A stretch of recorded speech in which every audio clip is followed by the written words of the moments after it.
There's nothing more special than having a baby. It's such a sacred event. I mean, it's a miracle that we're able to reproduce and create these beautiful things that we then get to take care of. If this is what you're choosing to do with your life and you're a parent, you totally know what I'm talking about. It's a very special thing. And I think it's great if you decide not to have a kid. You don't need to listen to this. But for those of us that have had or have small children, we know how special that is. And we also know how hard it is.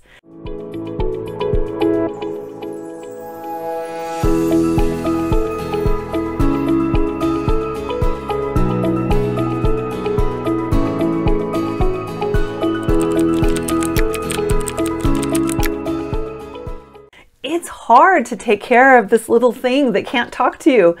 And it is so hard to be sleep deprived. I am Dr. Jenny Tafankian. I'm a naturopathic physician. I've been practicing for over 20 years and I'm a mama of 2. And I want to share with you my most favorite advice that I give my patients around sleep and their kids. Because I learned this one through the life of hard knocks. I was so PTSD around sleep because my first child, I did everything wrong. I mean, everything wrong that you could possibly do in terms of trying to get your kid to sleep through the night. I did it wrong. I didn't know. I was doing the best I knew how at the time. It was way back in the 90s.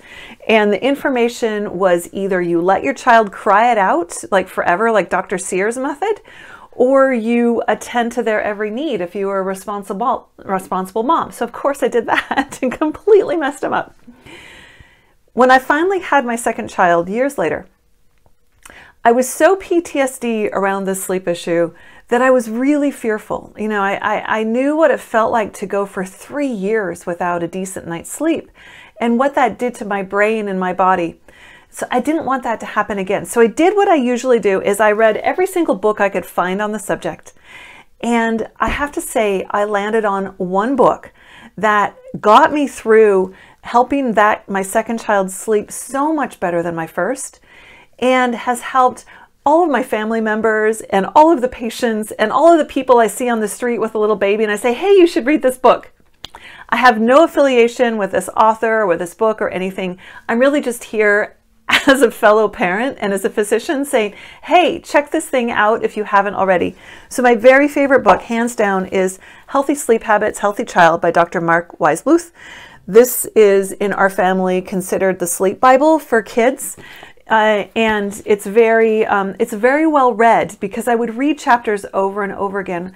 What I love about what he has done, and it's possible somebody since he wrote this has written something similar that's also great. I would love for you to post if you have a favorite sleep book or strategy that you can post in here. That's great. What I love that he does in here is he talks about how there are different developmental stages in a baby's brain. So our expectations of what they can and can't do needs to shift based on the week or month age that they are. This is something that's quite intelligent and also revolutionary, because historically we just treated all babies the same. And honestly, your 1-month-old is very different from your 3-month-old in terms of what they're capable of doing. And that 3-month-old is very different from a 9-month-old. Our brains develop so fast when we're young. So highly recommend this book. It literally has been a resource that we go back to over and over and over again. As my child was developing, I'd be like, oh, okay, what month are we in now? Okay, that's what's going on with him. And I also love that it's not just his experience of what worked for him. This is something where he looked cross-culturally to see what was represented in other cultures. So it's really based on physiology rather than just his experience and his beliefs. So I really highly recommend this book. It's my #1 sleep go-to. Very happy to hear your comments and suggestions and what you have to say around sleep and raising kids. I know it's a tricky subject, can be very heavily weighted. I'm Dr. Jenny Tafankian. I love helping people find more energy. You know, if you're struggling with being too tired, if you feel like you'd like to have more energy and you would like some support and guidance in that, then just reach out to me. Ping me, DM me, whatever it is. Let me know what you're struggling with and how it is I can help you. Dr. Jenny here to remind you, just have an awesome day.